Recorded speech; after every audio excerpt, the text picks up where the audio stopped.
Your time has come at last, dear reader. While we began this tale long ago, we hope it is yours to finish. But this story is not yours alone. No, it is tied to another.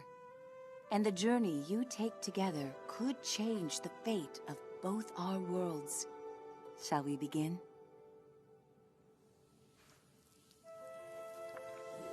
They called it the Cinder Night. What came from those dark, starless skies would change the world of Moss forever. The peace that had settled across the land was broken by an unconquerable nightmare.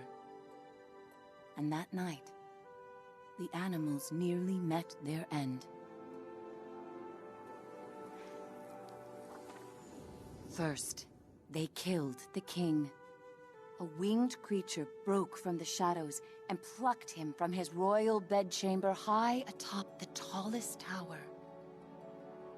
Next, the serpent Sarfog and the armies of the Arcane tore up from the underworld.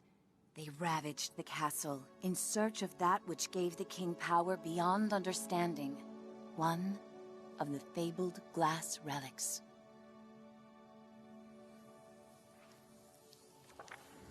The King's Guard fought bravely, but the castle soon pulsed with the Arcane's evil. Every room was gutted, every statue, tapestry, and adornment hexed. But the glass was never found. Even the reclusive sprites set aside their differences on that fated night. They sent a great champion, empowered by their own glass relic, to challenge the serpent and its steel army. Meanwhile, Sir Argus, commander of the King's Guard, led the survivors west through a temple long abandoned by their ancestors and far away from their newly risen enemies. It was an arduous escape. Finally, after passage beneath the impassable mire, they found refuge in a clearing hidden safely in the trees.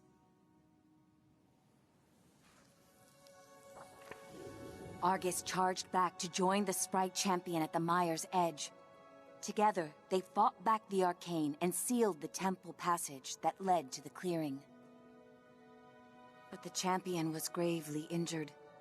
Clutching his glass, he retreated deep into the forest where he drew his last breath. A large tree grew upon him. It stood many years in watchful duty, safeguarding the glass and awaiting its next hero.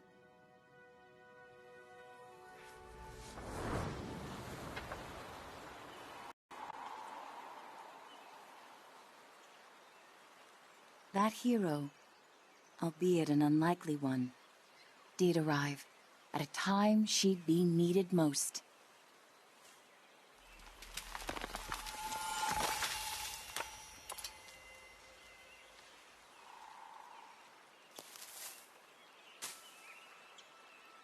Quill was out adventuring beyond the edge of the clearing.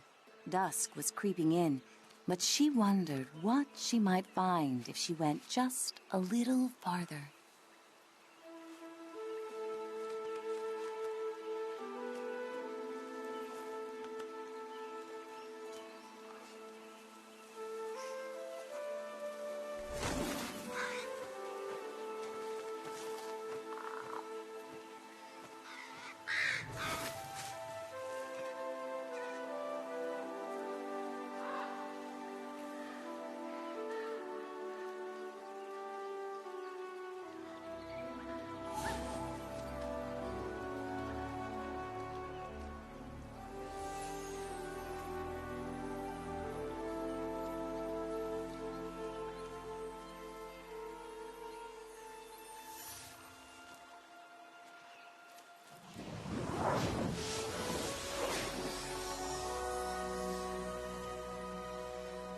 She was not exactly sure what she roused, but she felt no danger from the beings silently peering down at her.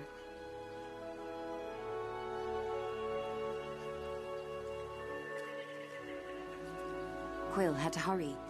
The village gates would soon close, and night would follow.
Night, her uncle often warned, was when danger was most present. But Quill preferred the stories of the magical creatures that woke to protect the forest.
Thanks to her new friend, Quill had saved priceless grains from the hourglass.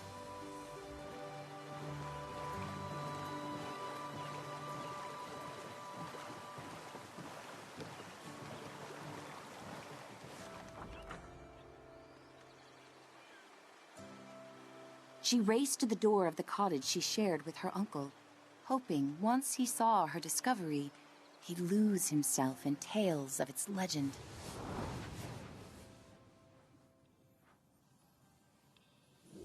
Uncle Argus was watching the evening light dim when Quill burst through the front door of their cottage. Uncle! Uncle, there's something you have to see! Out past the bell again, he scolded. Quill, I've told you countless times. I know, Quill replied, crestfallen. I didn't mean to worry you, but I found something strange and magical.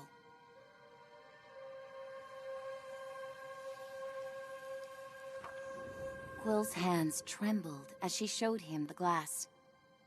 What is it? She asked. A look of panic spilled over her uncle's stoic exterior. Where did you find this? Roared Uncle Argus.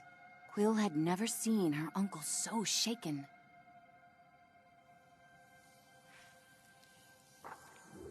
Just west of the clearing, she explained.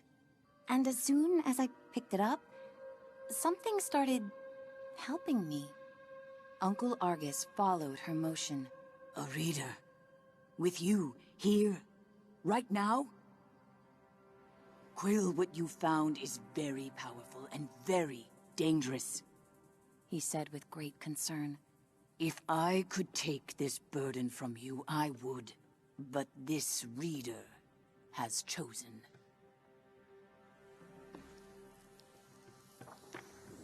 Even with the moon full and bright, I must go right away. Quill pressed. Where are you going? I can help. We can help. No, he snapped. They'll find you and tear you apart. I have to go alone. It is for your own safety and for everyone here in the clearing. His long, heartfelt hug told her he was heading for danger.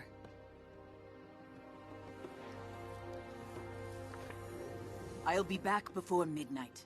Until I return, I need your word you will not leave the clearing with that glass. Promise me, Quill. I promise, she said reluctantly, wondering where her uncle was going so deep into the night.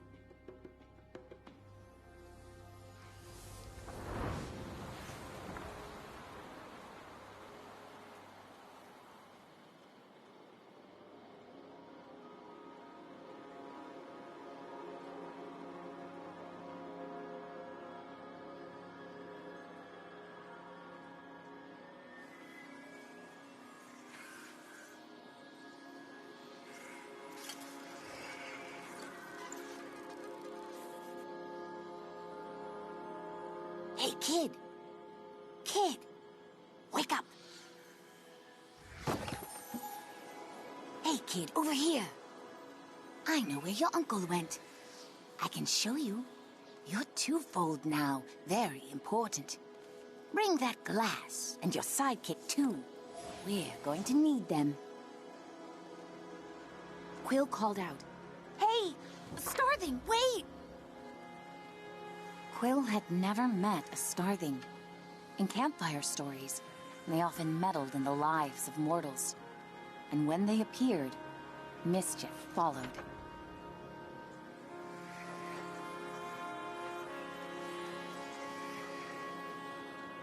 Passage through the eastern gate was strictly forbidden.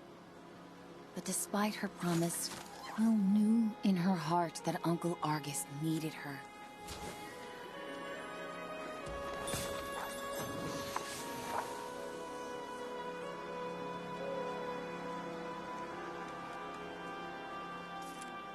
Quill demanded answers. Starthing, you can't just barge in here with your riddles. Where is he? What do you know? The trouble your uncle's heading for is the kind only you and that silent giant up there can get him out of.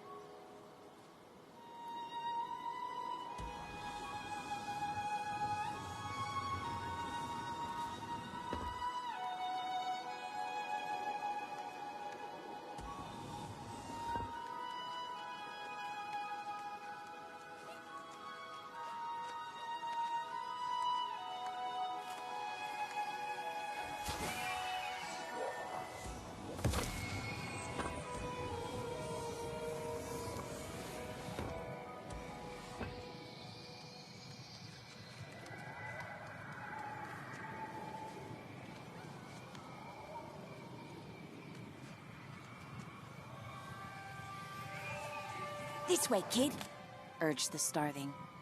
And don't forget to tuck your ears in.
Just on the other side is the mire, the starling assured her.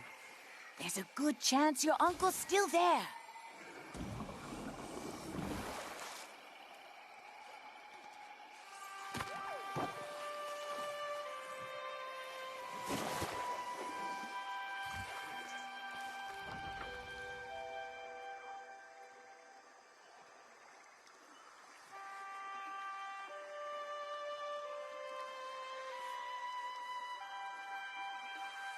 Did you hear that? The starling seemed anxious. I've ruffled enough leaves in these parts. I can't be seen with you. I'll catch up with you later. Just don't go and die on me.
A whisper echoed through the trees. Fought like someone who has stolen our champion's power.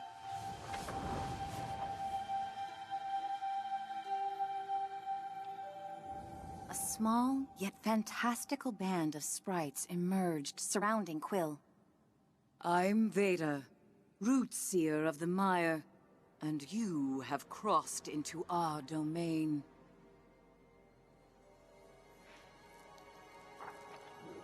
She sized up Quill with a rueful gaze, then turned her attention upward. I sense you there too. I have not felt the presence of such a promising reader in some time. A youthful warrior marched forward. Rootseer, I'm prepared to honor our great champion's legacy. Rodent, give us our glass.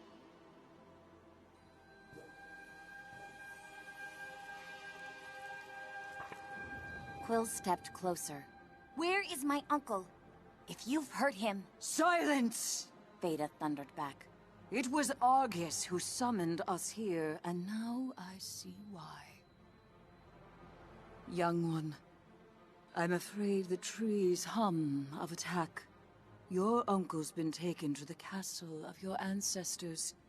Quill's knees buckled as Veda continued. Argus put himself at great risk calling for us.